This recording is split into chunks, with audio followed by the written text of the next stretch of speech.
जिस्म की आग बुझाने के लिए इस एक्ट्रेस ने किया अपने ही पिता के साथ ये गंदा काम, जानकर खड़े हो जाएंगे रोंगटे। हिटमैन रोहित शर्मा ने आमिर खान का उड़ाया मजाक। जवाब में आमिर ने क्यों कहा उन्हें बंदर, कारण जानकर हैरान हो जाएंगे। आखिर चाइना भारत के इस हिस्से पर कब्जा क्यों कर रहा है, इससे चीन को आखिर क्या फायदा होगा। इस एक्ट्रेस की पहली फिल्म ब्लॉकबस्टर थी, तो वहीं दूसरी फिल्म उससे भी बड़ी ब्लॉकबस्टर। इन्होंने 20 साल के अपने करियर में 40 से भी अधिक फिल्में की, लेकिन उनकी 3 से 4 फिल्में ही हिट रही। ये अपने काम से ज्यादा अपनी पर्सनल लाइफ को लेकर सुर्खियों में नहीं। इस एक्ट्रेस का नाम है अमीषा पटेल। अमीषा का जन्म 9 जून 1975 को हुआ। अमीषा ने यूएस से अपनी पढ़ाई पूरी की। आप ये जानकर चौंक जाएंगे, अमीषा इकोनॉमिक्स में गोल्ड मेडलिस्ट थी। यहाँ तक कि उन्हें बड़ी बड़ी कंपनियों से ऑफर भी मिले, लेकिन अमीषा ने भारत आकर थिएटर ज्वाइन किया। उस वक्त उन्होंने कई छोटे छोटे एड फिल्में भी की। उसी दौरान साल 2000 में आई ऋतिक रोशन की डेब्यू फिल्म कहो ना प्यार है से अमीषा ने भी अपना ड्रीम डेब्यू किया, जो उस साल की सबसे बड़ी हिट साबित हुई। इस फिल्म ने ऋतिक के साथ अमीषा को भी रातों रात स्टार बना दिया। इसी साल अमीषा ने तेलुगु फिल्म बद्री में भी काम किया, जो कि सुपर हिट रही। इसके बाद साल 2001 में आई फिल्म गदर में अमीषा ने सनी पाजी के अपोजिट काम किया, जो बहुत बड़ी हिट हुई। लेकिन इसके बाद अमीषा की लगातार कई फिल्में बॉक्स ऑफिस पर पिट गई। उस वक्त अमीषा डायरेक्टर विक्रम भट्ट को डेट कर रही थी और उनके प्यार में इस कदर पागल थी कि इन्होंने अपने माता पिता पर ही केस कर दिया और उन पर यह आरोप लगाया कि उनके पेरेंट्स उनके पैसों का गलत इस्तेमाल कर रहे हैं और उन्हें उनके पैसे वापस नहीं दे रहे। दरअसल अमीषा और विक्रम के रिश्ते को लेकर उनके माता पिता जरा भी खुश नहीं थे, क्योंकि विक्रम पहले से ही शादीशुदा थे और उनके कई सारे अफेयर्स भी रह चुके थे। इसी दौरान अमीषा ने एक फिल्म की हम राज, जो सुपर हिट हुई, लेकिन इसके बाद अमीषा के करियर को फुल स्टॉप लग गया और उनकी सारी फिल्में एक के बाद एक फ्लॉप होने लगी। उधर अमीषा और विक्रम का रिश्ता भी टूट गया।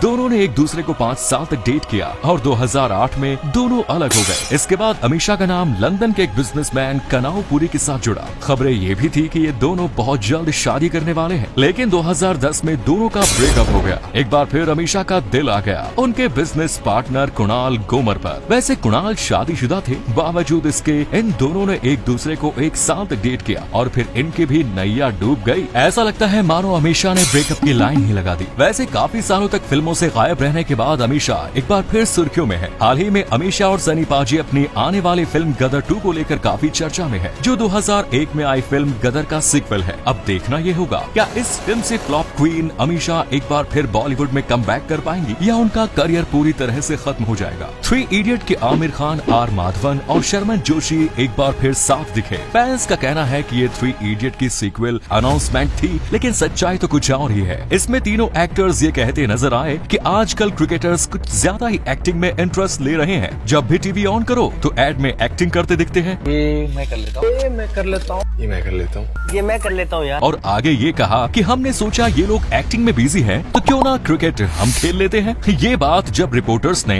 हिटमैन रोहित शर्मा से पूछी, तब उन्होंने आमिर खान को करारा जवाब देते हुए कहा, लगान में क्रिकेट खेलकर कोई क्रिकेटर नहीं बन जाता। ये कहकर उनका खूब मजाक उड़ाया गया। वहीं इसके जवाब में आमिर खान ने भी कहा, एड में काम करके कोई एक्टर नहीं बन जाता। शर्मन जोशी ने तो ये तक कहा कि आमिर की हर फिल्म 300 करोड़ से भी ज्यादा की कमाई करती है। उस पर बुमराह ने जवाब दिया, 300 छोड़ो, 150 की डिलीवरी खेल पाएंगे क्या। माधवन ने भी कह दिया, अब्बा नहीं मानेंगे।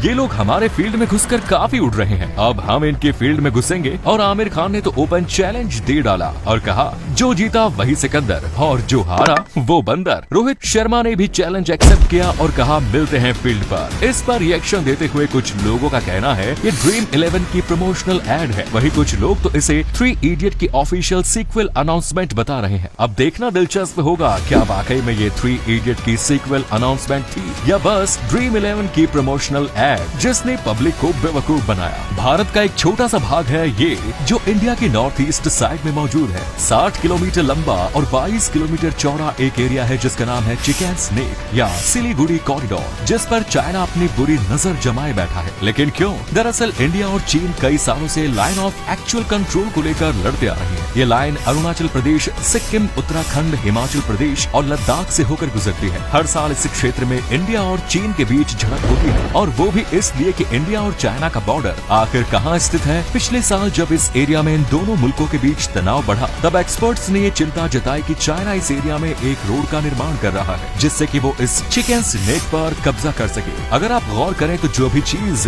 नॉर्थ ईस्ट इंडिया में पहुँचती है वो इसी रूट से होकर गुजरती है। इसीलिए अगर भविष्य में कभी नॉर्थ ईस्ट नॉर्थ इंडिया में कोई समस्या हुई और ऐसे में वहाँ भारत को अपनी आर्मी भेजनी पड़ी, तो इसके लिए ये इकलौता रूट है। और अगर चाइना इस चिकन स्नेक पर कब्जा कर लेता है तो वो इस हिस्से को पूरे भारत से अलग कर सकता है। इसलिए इस चिकन स्नेक वाले हिस्से पर चाइना अपनी बुरी नजर टिकाए बैठा है। वैसे तो मार्केट में हजारों पैन बनाने वाली कंपनियां हैं, लेकिन पार्कर पैन आखिर पूरी दुनिया में इतना सक्सेसफुल कैसे हो गया? वर्ल्ड वॉर 1 के समय सैनिक पैन को रिफिल करने के लिए इंक बॉटल कैरी करते थे, जो कभी टूट जाती थी तो कभी लीक हो जाती थी, जिससे उन्हें काफी समस्या झेलनी पड़ती है। इस समस्या से निजात पाने के लिए 1888 में जॉर्ज पार्कर ने पार्कर जॉइंटलेस नाम से दुनिया की पहली लीक फ्री पैन को डिजाइन किया और ये पैन उस जमाने में काफी मशहूर भी हुई। पार्कर ने सॉलिड इंक टैबलेट्स का इवेंट किया, जिन्हें जरूरत के समय पानी में मिलाकर लिक्विड इंक में बदला जा सके। पार्कर ने ही दुनिया की सबसे पहली पानी के नीचे चलने वाली पैन, स्पेस में चलने वाली पैन, निब वाली पैन और क्लिप वाली पैन भी बनाई। वर्ल्ड वॉर 2 में जर्मनी का सरेंडर और यूएन चार्टर जैसे कई ऐतिहासिक